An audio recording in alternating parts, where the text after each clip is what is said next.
Hi friends, ఎలా ఉన్నారు? So trading ఎలా జరిగింది ఇవాళ? చూడండి ఫ్రెండ్స్, వీడియోలోకి వెళ్ళే ముందు లాస్ట్ నైట్ మనం డిస్కస్ చేసుకున్నాం కదా చిక్రీ చిక్రీ సాంగ్.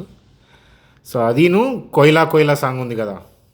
సో ఈ రెండు కూడా ఏంటంటే ఈ మధ్యకాలంలో చాలా బాగున్నాయి. సో మీరు కూడా విని ఎంజాయ్ చేస్తూ ఉండుంటారు. సరే, సో నెల పొడుపు చంద్రుడిలాగా ఈరోజు స్టాక్ మార్కెట్ ఉంది. మరి మనకు రాబోయేదేమో అమావాస్య. మరి స్టాక్ మార్కెట్లో పున్నమి వెన్నెల తలపిస్తుందా? భవిష్యత్తు ఎలా ఉండబోతుంది? ఆ విషయాన్ని వీడియోలో చూద్దాం.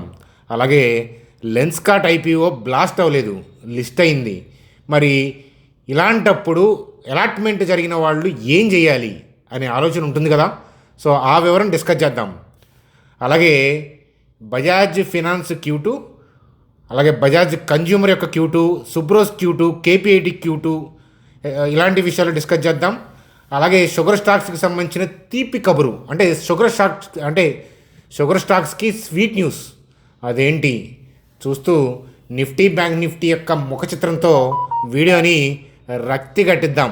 చూడండి ఫ్రెండ్స్, వీడియోలోకి వెళ్ళే ముందు చక్కగా ఒక లైక్ వేసుకోండి.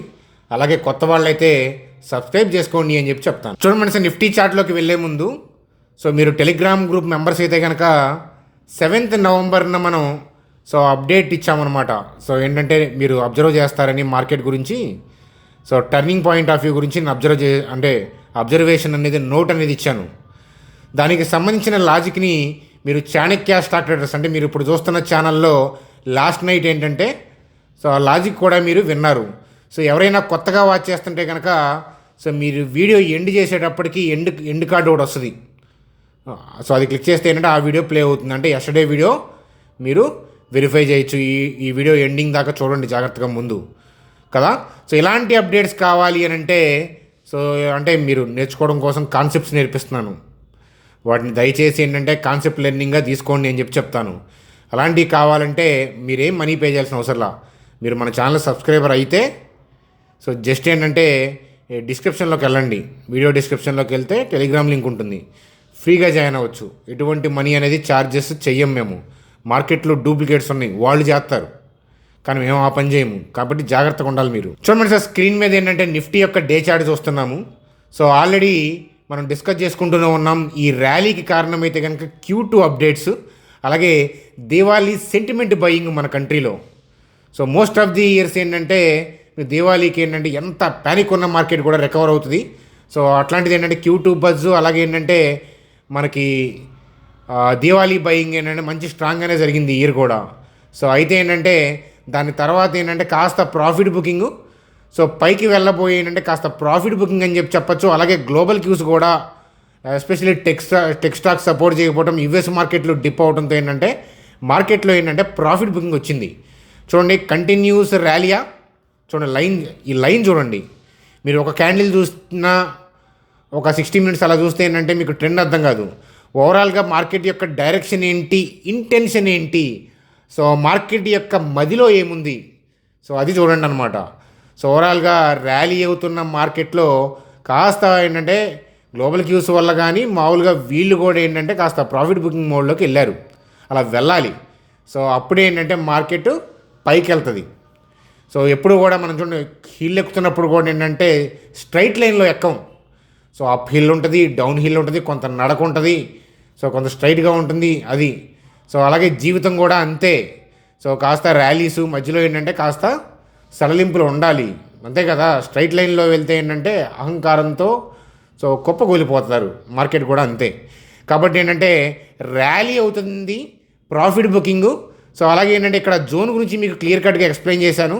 ఇక్కడ ఫర్దర్గా ర్యాలీ అవ్వడానికి కారణం ఏంటి అని అంటే సో Q2 అప్డేట్స్ ఫర్దర్గా కూడా బాగానే వస్తున్నాయి. అలాగే ఏంటంటే మనకి సో ఈ రీట్రేస్మెంట్ అనేది గ్లోబల్గా ఉన్న అలజడే కానీ మనకి లోకల్గా మ్యాక్రో డేటాలో ఏమీ తేడా పడలేదు. కాబట్టి మనం అందరం ఏం అర్థం చేసుకోవాలి అని అంటే సో అన్లెస్ అంటిల్ ఏదైనా డైనమిక్గా ఏదన్నా బ్యాడ్ ఏదన్నా జరిగితే అది అప్పుడు మనం చూద్దాం. కానీ అన్లెస్ అంటిల్ ఏంటంటే మార్కెట్ ఏంటంటే ఈ హైని దాటే ప్రయత్నం అనేది చేస్తుంది ఖచ్చితంగా, అందులో డౌటే లేదు అని చెప్తాను. సో ఈరోజు మార్కెట్ చూస్తే ఏంటంటే సో నెల పొడుపు చంద్రుడిని తలపించింది అని చెప్తాను. మంచి ఫుల్ క్యాండిల్స్ పడే అవకాశాలు కమింగ్ డేస్లో ఉన్నాయి. రేపు అని నేను చెప్పలేదు, మీరు సిఈపి తీసుకొని మీ ఇష్టం వచ్చినట్టు ఆపాదించుకోవద్దు అనమాట. సో కరెక్ట్గా రేపొద్దున ఎవరు ఏం చెప్పలేరు, ఎందుకంటే నైట్ యూఎస్ మార్కెట్లో ఎలా ఉంటుందో ఎవరైనా చెప్పగలరా? రేపొద్దున ఏషియన్ మార్కెట్స్ మనం గెస్ చేయగలమా? కానీ ట్రెండ్ అలాగే మార్కెట్ పైకి వెళ్ళాలని ఇంటెన్షన్ అనేది ఏంటంటే అది ఇంపార్టెంట్. సో అది విషయం గుర్తుపెట్టుకోండి. అంతేగాని every day every minute move మనం ప్రెడిక్ట్ చేయగలము అనుకుంటే కనుక సో పప్పులో కాలేసినట్లే అనేది సో మీ అందరికీ తెలుసు, నేను కొత్తగా చెప్పేదేముంది. సో అదనమాట. కాబట్టి ఫుల్ మూన్ చూడబోతున్నాం, పౌర్ణమి చూడబోతున్నాము, అందులో డౌటే లేదు. చూడండి. అలాగే నిఫ్టీ గురించి ఇంకొక important good news. So Goldman socks వాళ్ళు ఏంటంటే మన కంట్రీకి రేటింగ్ ఇచ్చారు, ఓవర్ వెయిట్ అన్నారు. సో ఓవర్ వెయిట్ అంటే ఏంటంటే సో ఎక్కువ వెయిటేజ్ ఇస్తున్నారు. సో నిఫ్టీ 50 టార్గెట్ ఏంటంటే 29,000కి వెళ్ళొచ్చు కమింగ్ 2 yearsలో అని చెప్తున్నారు. దానికి కారణాలుగా ఏంటంటే మన గవర్నమెంట్ తీసుకున్న స్టెప్స్, అంటే ఆర్బీఐ డెసిషన్స్ కావచ్చు, జిఎస్టీ సంబంధించిన కట్స్ ఉన్నాయి సార్, చూసారు కదా. ఎట్లాంటి థింగ్స్ వల్ల ఏంటంటే మార్కెట్ ఎగబడి వెళ్ళొచ్చు, అంటే కమింగ్ 2 yearsలో 29,000కి వెళ్ళొచ్చు అనేది వాళ్ళ అంచనా. అన్లెస్ అంటిల్ డైనమిక్ ఏదైనా బ్యాడ్ న్యూస్లు వస్తే తప్ప ఆ వ్యూ అనేది రైట్ అవ్వచ్చు అనేది నా ఒపీనియన్ కూడా. సో మీరేమనుకుంటున్నారో కామెంట్ సెక్షన్లో తెలియజేస్తారని ఆశిస్తున్నాను సార్. లెన్స్కార్ట్ ఐపీఓ సో ఓవరాల్గా ఏంటంటే కాస్త లిస్టింగ్ సంతృప్తికరంగా లేకపోయినా మరి దానికి కారణాలుగా ఏం చెప్పుకోవచ్చు అంటే సో ఓవర్ వాల్యూడ్ అని మీకు ఆల్రెడీ ఈ లెన్స్కార్ట్ గురించి చెప్తున్నప్పుడు డిస్కస్ చేశాము. కానీ ఓవర్ వాల్యూడ్ అయినంత మాత్రాన సో ఖచ్చితంగా ఏంటంటే డౌన్ సైడ్ లిస్ట్ అవుతుందని ఏం చెప్పలేము. మార్కెట్ యొక్క బజ్జు ఇక్కడ నుంచి లేపచ్చు దాన్ని. సో జాగ్రత్తగా ఏంటంటే మీరు చూసుకోవాల్సింది ఏంటంటే ఖచ్చితంగా ఏంటంటే దీనికి క్రేజ్ ఉంది. సో అందులో డౌట్ లేదు, దాని గురించి డౌట్ పడాల్సిన అవసరం అయితే లేదు. సో ఒకసారి చూడండి ఓపెనింగ్ ఎట్లా ఉంది అని అంటే సో 395, 390 అని ఇక్కడ ఓపెనింగ్ అనిపించింది. సో మార్నింగ్ అలాగే క్లోజింగ్ టైంకి పర్లేదు, రికవర్ అయిందిలే. కానీ ఇష్యూ ప్రైస్తో కంపేర్ చేస్తే మనకి బ్యాడ్ అని అనుకుంటారు. కాకపోతే వీళ్ళు ఏం చెప్తున్నారు అని అంటే గ్రోత్, గ్లోబల్ ఎక్స్పాన్షన్ అని చెప్తున్నారు. సో అలాగే ఏంటంటే ఫ్యూచర్ కనిపిస్తుంది. ఎందుకనంటే అస్తమానం పీపుల్ అంతా కూడా ల్యాప్టాప్లు, ఫోన్లు ఇవే కదా. కాబట్టి ఏంటంటే ఈ లెన్స్కార్ట్ లాంటి వాటికి మంచి డిమాండ్ భవిష్యత్తులో ఉంటుంది, అందులో డౌటే లేదు. సో అయితే ఏంటంటే వాల్యుయేషన్ కూడా ఓవర్ ఉంది. కాకపోతే ఈ క్రేజ్ వల్ల ఏంటంటే ఈ మార్కెట్ హైలో ఉన్నప్పుడు ర్యాలీ అవ్వచ్చు. కొత్తగా అబ్జర్వ్ చేయాలనుకునే వాళ్ళు ఏదైనా డిప్స్ అలాంటివి దొరుకుతున్నప్పుడు మనం దీని గురించి స్టడీ చేద్దాం. చూడండి, ఎవరో కూడా ఖచ్చితమైన ఇన్ఫర్మేషన్ చెప్పలేరు అనమాట అది. సో చాలామంది ఓన్లీ లిస్టింగ్ గెయిన్స్ కోసమే తీసుకొని ఎగ్జిట్ అయిపోతూ ఉంటారు. సో లిస్టింగ్ గెయిన్స్ అవ్వకపోతే కొంతమంది ఆగుతూ ఉంటారు అది. కాకపోతే మార్కెట్ పైకి వెళ్ళే సూచనలు ఉన్నాయి కాబట్టి కాస్త అబ్జర్వ్ చేయండి, చూడండి అని చెప్తానమాట. అది కదా. చూడండి సార్, బజాజ్ ఫినాన్స్ యొక్క update, Q2 update. Net profit 21% grow అయింది. అలాగే నెట్ ఇంట్రెస్ట్ ఇన్కమ్లో 22% గ్రోత్ ఉంది. అలాగే రెవెన్యూ కూడా మంచి గ్రోతే కనబరిచింది. మంచి రిజల్ట్స్ పోస్ట్ చేసింది. బజాజ్ ట్విన్స్, HDFC బ్యాంకు ఇట్లాంటి మంచి రిజల్ట్స్ పోస్తే, టైటాన్ ఇట్లాంటి పోస్ట్ చేస్తే ఏంటంటే నిఫ్టీకి బలం అనమాట. సో అది ఒకప్పుడు పొలాలకి తుమ్మ చెట్లు ఉండేవి అనమాట, బలం అని చెప్పేవాళ్ళు. ఉండేవి చెప్పి మా చిన్నప్పుడు మా మేడం చెప్పింది, తెలుగు మేడం, అదనమాట. కాబట్టి చేనికి ఎలాగ బలము, ఇలాగ ఏంటంటే రిజల్ట్స్ వస్తే ఏంటంటే నిఫ్టీకి అలా బలం, తుమ్మ చెట్లు లాంటివి అనమాట ఇవి. చూడండి. అలాగే బజాజ్ కన్జ్యూమర్ యొక్క Q2 అప్డేట్స్. సో ప్యాడ్ చూస్తే 32% పెరిగింది, రెవెన్యూ 13.4% పెరిగింది. సో మార్జిన్ కూడా పెరిగిందనమాట. సో చాలా క్వార్టర్స్ తర్వాత కొద్దిగా ఆశాజనకంగా అనిపించింది అని చెప్పచ్చు బజాజ్ కన్జ్యూమర్ యొక్క రిజల్ట్స్. దానికి ఏం స్టెప్స్ తీసుకున్నారు, ఫర్దర్గా ఏం తీసుకోబోతున్నారు అలాంటివి చూడాలి if you want to observe for the investment related thing. చూడండి. అలాగే సుబ్రోస్ గురించి మనం చాలాసార్లు డిస్కస్ చేసుకున్నాము. ఇన్వెస్ట్మెంట్ స్టడీ పాయింట్ ఆఫ్ వ్యూలో చాలాసార్లు ఈ స్టాక్ని మనం డిస్కస్ చేసాము, భవిష్యత్తులో కూడా డిస్కస్ చేద్దాం. సో ఏసీ మ్యానుఫ్యాక్చరింగ్ కంపెనీ అని చెప్పాము. టాటా మోటార్స్ ఇట్లా, మారుతి ఇట్లాంటి వాటిలో ఏసీ సప్లై చేస్తారు. అలాగే రైల్వే బోగీలు కూడా ఏసీ సప్లై చేస్తున్నారు. ఇట్లాంటి ఆర్డర్లు ఉన్నాయని చెప్పి మనం చెప్పుకున్నాం సుబ్రోస్ గురించి కదా. ప్యాడ్ చూస్తే 11.9% పెరిగింది, రెవెన్యూ 6.2% పెరిగింది. చూడండి, కొన్నిసార్లు కొన్ని క్వార్టర్లు ఏంటంటే మేజర్ కంపెనీస్ అవుట్ పర్ఫామ్ చేయట్లేదు.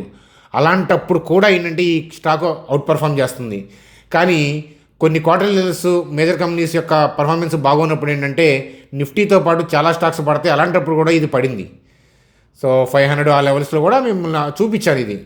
సో అన్నిటితో పాటు ఇది పడింది కానీ రిజల్ట్స్ పడలేదు అని. అట్లాంటప్పుడు మరి చుక్కాని వేసి చూడాలి మరి. అదే మరి చూడండి. అలాగే KPIT టెక్నాలజీస్ యొక్క Q2 update. So Pat flat ఉంది, రెవెన్యూ 3.2% పెరిగింది. సో మంచి రిజల్ట్స్నే పోస్ట్ చేసిందని చెప్పచ్చు.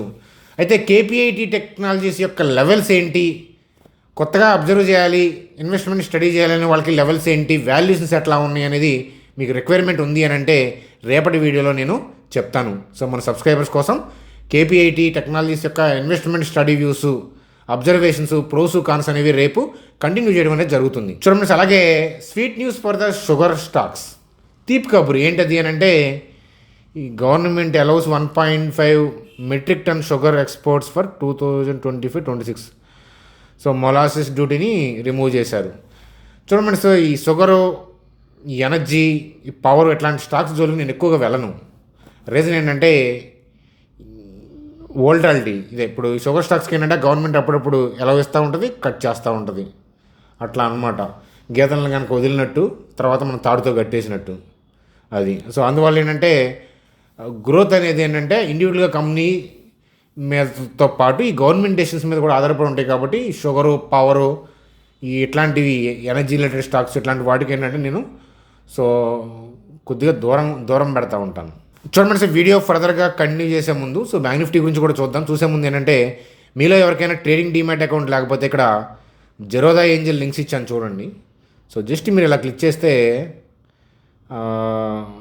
చేస్తే ఏంటంటే మొబైల్ నెంబర్ ఎంటర్ చేసి ఓటీపీ ఎంటర్ చేస్తే 10 minutesలో అకౌంట్ ఓపెన్ అయిపోతుంది, ప్రాసెస్ అయిపోతుంది అనమాట. సో అలాగే ఏంటంటే పర్ డే 20 రూపీస్ మాత్రమే ఛార్జ్ చేస్తారు. యాప్ ఇంటర్ఫేస్ అయ్యి మీకు నచ్చుతాయి, మన మనీ సేఫ్ అనమాట. అందుకనే మంచి కంపెనీలని నేను అక్కడ ప్లేస్ చేశాను. అర్థమవుతుందా? మీరు చేయాల్సిందల్లా మన లింక్స్ ద్వారా అకౌంట్ ఓపెన్ చేసుకొని ఒకవేళ ఐడి క్రియేట్ అవుతుంది కదా, ఆ ఐడిని మా టీం నెంబర్కి పంపిస్తే సో సమయం వచ్చినప్పుడు ఇంపార్టెంట్ అప్డేట్స్ ఉన్నప్పుడు పంపిస్తాను. ఏదో మీరు వచ్చారు కదా అని రోజు భోజనాలు అయితే ఇక్కడ పెట్టరు. సో తెలుసు కదా మన సంగతి, ఓల్డ్ సబ్స్క్రైబర్స్కి తెలుసు. సమయం వచ్చినప్పుడు దాని అవసరాన్ని బట్టి మనం ఏంటంటే యాక్టివ్ అవుతాం. సో అది ఒక్కోసారి కొన్ని మంత్స్, కొన్నిసార్లు కొన్ని ఇయర్స్ కూడా పట్టచ్చు. ఎందుకంటే ఓవర్గా మనం యాక్టివ్ అవ్వకూడదు స్టాక్ మార్కెట్లో. సో మనల్ని ఫూల్ చేస్తుంది అనమాట. బాగా ప్యానిక్ అయిన సందర్భాల్లో మంచి ఇన్వెస్ట్మెంట్ స్టడీస్, అబ్జర్వేషన్స్ చదువుకోవచ్చు మనం చక్కగా, అదనమాట. సో అది చూడండి. అలాగే బ్యాంక్ నిఫ్టీ పాయింట్ ఆఫ్ వ్యూలో సో బ్యాంక్ నిఫ్టీ కూడా మనం డిస్కస్ చేసుకున్నాము. సో ఆల్రెడీ మంచి క్యాండిల్ పడింది కాబట్టి కాస్త స్లో డౌన్ అవుతుంది నిఫ్టీతో కంపేర్ చేస్తే అనుకున్నాం. సో నిఫ్టీతో కంపేర్ చేస్తే కాస్త స్లోగానే ఉంది. సో కానీ నిఫ్టీ వైపే ఒకసారి కన్నేసి చూడండి అంటాను. సో ఒకవేళ ఏదైనా ప్యానిక్ న్యూస్ వస్తే డిప్ అయింది అనుకోండి, బ్యాంక్ నిఫ్టీలో ఇక్కడ మంచి లెవెల్ ఉంది. సో ఒకవేళ మామూలుగా మార్కెట్ రన్నింగ్లో పైకి వెళ్ళే ఉద్దేశం ఉంటే కనుక నిఫ్టీ పాయింట్ ఆఫ్ వ్యూలోనే మీకు మంచి అబ్జర్వేషన్ దొరుకుతుంది అనమాట. అది చూడండి. మనం ఇక్కడ ఎన్ని చెప్పినా గ్లోబల్ క్యూస్లో అలజడి వచ్చినప్పుడు ఏంటంటే మనం మార్కెట్ని స్తబ్దుగా చూస్తూ ఉండాలన్నమాట. అది కదా. సో ఇది మంచి ఏరియా. ఈ ఏరియాని బేస్ చేసుకొని ఈ హైని దాటే అవకాశాలు ఉన్నాయి. మధ్యలో ఏదైనా డైనమిక్గా ఏదైనా వ్యూ చేంజ్ చేసుకోవాల్సి వస్తే, డైనమిక్గా వచ్చే బ్యాడ్ న్యూస్ల వల్ల, అన్ఫోర్సింగ్ థింగ్స్ వల్ల వస్తే కనుక అప్పుడు నా వ్యూని టెలిగ్రామ్ గ్రూప్లో చెప్తానమాట. సో అన్లెస్ అంటిల్ మార్కెట్ ఇది దాటుతుంది అనే పాయింట్ ఆఫ్ వ్యూలో వెళ్ళే అవకాశాలు ఉన్నాయి అన్నమాట, పాసిబిలిటీస్ ఉన్నాయి. సో వీడియోలో చెప్పేది మా వ్యక్తిగతమైన అభిప్రాయాలు కదా. మీ ఫైనాన్షియల్ అడ్వైజర్ని కలిసి మాత్రమే మీరు ఏదైనా డెసిషన్స్ ఉంటే తీసుకోవాలి. సో ఇది కదా. సో అది ఫ్రెండ్స్ మనకి ఈరోజు వీడియో. Bye, good day.